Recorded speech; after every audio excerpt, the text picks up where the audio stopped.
रात के 2 बज रहे थे। फोन की रिंग बजती है। 26 साल का आनंद नींद से जाग बड़ा खुश होकर फोन को रिसीव करता है। खुश इसलिए होता है क्योंकि उसकी नई नई गर्लफ्रेंड बिना टाइम देखे कभी भी उसको फोन कर देती है। फोन की दूसरी तरफ से आवाज़ आती है, जन्मदिन मुबारक हो बेटा, आज मेरा बेटा पूरे 26 साल का हो गया है, मैं बहुत खुश हूँ। माँ की आवाज़ सुनते ही आनंद के चेहरे के एक्सप्रेशन बदल जाते हैं। वो गुस्से में बोलता है, माँ तुझे समझ नहीं आती क्या? इतनी सी बात के लिए मेरी नींद खराब कर दी। यह बात तो तू मुझे सुबह भी बोल सकती थी। इतना कहकर वह फ़ोन काट देता है। थोड़ी देर बाद फिर से फ़ोन की रिंग बजती है। आनंद फिर से फ़ोन उठाता है और इस बार फ़ोन पर पापा होते हैं। आनंद इस बार आराम से बात करता है। थैंक यू पापा, आपने मुझे बर्थडे विश करने के लिए फ़ोन किया, वो भी इतनी रात को।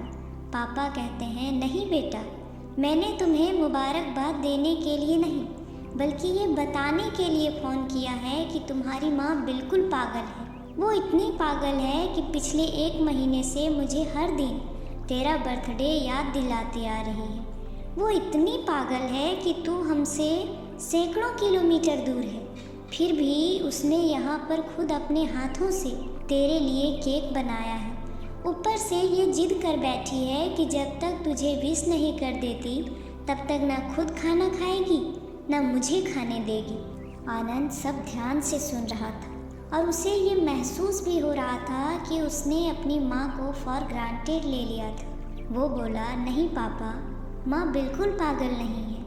पापा कहते हैं, नहीं बेटा, तू अपनी माँ के पागलपन को नहीं जानता, मैं जानता हूँ। वह तो 26 साल पहले ही पागल हो गई थी जब डॉक्टर ने उसे कहा था या तो हम बच्चे को बचा सकते हैं या आपको। उसने बिना 1 सेकेंड भी सोचे बच्चे को बचाने का फैसला ले लिया और मुझे भी कसम देकर उस फॉर्म पर साइन करने के लिए मना लिया था जिस पर लिखा था उसकी ज़िंदगी इस ऑपरेशन से खतरे में है और अगर उसे कुछ होता है तो उसके जिम्मेदार डॉक्टर नहीं होंगे। अब तू ही बता, बिना तुझे देखे जो औरत तेरे लिए मरने को तैयार हो जाए उसे हम पागल नहीं कहेंगे तो क्या कहेंगे? इतना कहकर पापा ने भी फ़ोन रख दिया। आनंद ने भी अब यह महसूस किया था कि वह जो कर रहा था वो भूल नहीं, गुनाह था।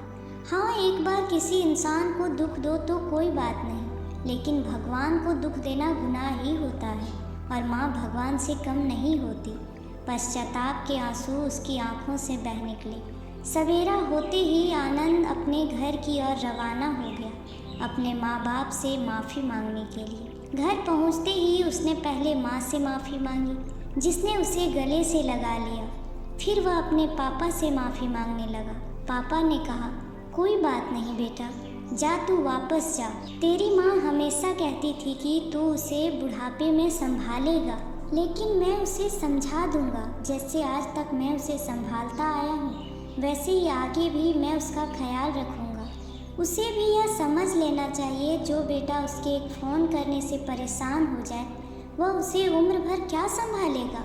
बाप की ऐसी कड़वी बातें सुन आनंद की आंखें बहने लगी। वो सर झुकाए अपने बाप के सामने चुपचाप खड़ा रहा। अपने बेटे को परेशान देख माँ आगे आती है और पापा को कहती है, जाने दीजिए, माफ़ कर दीजिए, हमारा ही बेटा है।